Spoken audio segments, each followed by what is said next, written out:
ప్రభునందు ప్రియులైన మీకందరికీ యేసుక్రీస్తు ప్రభువారి నామములో శుభవందనాలు తెలియజేస్తూ ఉన్నాం. దైవజనులు బ్రదర్ భక్త సింగ్ గారి పరిచర్యలో నుండి అలసిన వాణిని ఓరడించు మాటలు, మార్చి 13. ఈయన మాటలను మీ హృదయములో ఉంచుకొని వాటిని మీ పిల్లలకు నేర్పించవలెను. ద్వితీయోపదేశకాండం 11వ అధ్యాయం 18, 19 వచనాలు. నయమాను ఎలీషా యొద్దకు వెళ్ళి అతని మాట ప్రకారం యొర్దాను నదికి పోయి 7 సార్లు మునుగుట ద్వారా స్వస్థపరచబడుట మాత్రమే గాక ఆత్మీయముగా కూడా స్వస్థత నొందెను. ఆ దినము నుండి అతడు జీవము గల ఇశ్రాయేలు దేవునికి తప్ప మరి ఎవరికైనాను మ్రొక్కుటకు నిరాకరించెను. నయమాను రాజుకు దేశాధిపతులకును తన ఇంటిలో బానిసగా ఉన్న ఆ చిన్నదాని ద్వారా తాను ఎట్లు జీవము గల దేవుని తెలుసుకొనగలిగినో చెప్పి ఉండును. అతని మాటలు విని అనేకులు వివిధ అవసరతలతో ప్రవక్తయగు ఎలీషా యొద్దకు వెళ్ళి ఉండవచ్చును. ఆ విధముగా నయమాను జీవము గల దేవునికి సాక్షి ఆయను. ఇదంతయు ఆ చిన్నదాని యొక్క తల్లిదండ్రుల నమ్మకత్వమును బట్టి జరిగిను. ఎందుకనగా వారు చిన్నప్పుడే ఆ చిన్నదానికి జీవము గల దేవుని గూర్చి ప్రవక్త గురించి చెప్పి ఉందురు. ఆ విధముగా తల్లిదండ్రులకు తమ పిల్లల విషయమైన అత్యధికమైన బాధ్యత గలదు. ప్రతి బిడ్డ దేవుని వరము.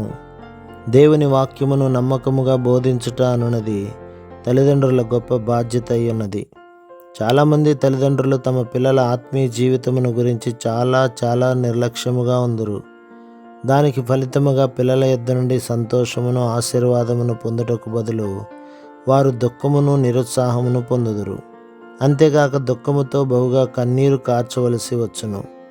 వారు తమ పిల్లల ఆత్మీయ జీవితం విషయమైన బాధ్యత యందు నిర్లక్ష్యముగా అశ్రద్ధగా ఉండిరి. వారు పిల్లల శారీరక అవసరతలను, బట్టలు, ఆట వస్తువులు, తినుబండారములను సమృద్ధిగా సమకూర్చి ఉండవచ్చును. కానీ వారికి దేవుని వాక్యమును బోధించుటకు కానీ వారితో కలిసి ప్రార్థించుటకు కానీ తల్లిదండ్రులకు సమయం లేకపోవును. వారు అనేకమైన ఇతర విషయములలో తీరిక లేకయుండిరి. కానీ ఇప్పుడు తమ నిర్లక్ష్యమును బట్టి గొప్ప క్రయము చెల్లించవలసి వచ్చుచున్నది. దయచేసి అబ్రహామును గురించి దేవుడు ఎట్టి సాక్ష్యమును ఇచ్చుచున్నాడో ఆదికాండం 18వ అధ్యాయం 19లో చూడుడి.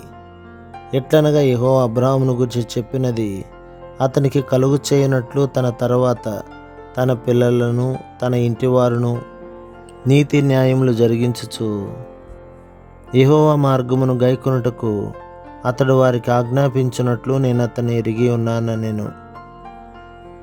దేవుడు నేను అబ్రహామును ఎరుగుదును అని చెప్పుచున్నాడు.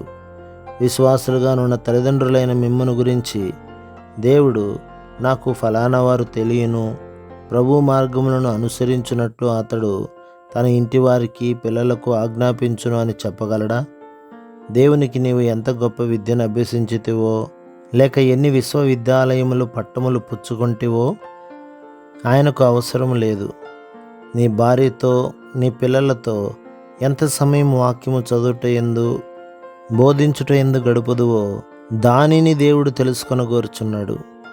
తన పిల్లల విషయమైన తన కర్తవ్యమునందు అబ్రహాము నమ్మకముగా ఉండుటకు దేవుడు ఎప్పుడు చూచెనో అప్పుడు అతని గూర్చి తాను చెప్పిన దానిని నెరవేర్చుదునని చెప్పుచున్నాడు. తల్లిదండ్రులు తమ భాగము తాము నెరవేర్చిన ఎడల దేవుడు కూడా తన భాగమును నెరవేర్చును. ఆయన తన వాగ్దానములన్నీ నెరవేర్చును. ప్రభు మిమ్మును, మీ కుటుంబమును, మీ సంఘమును దీవించి ఆశీర్వదించునుగాక. ఆమేన్.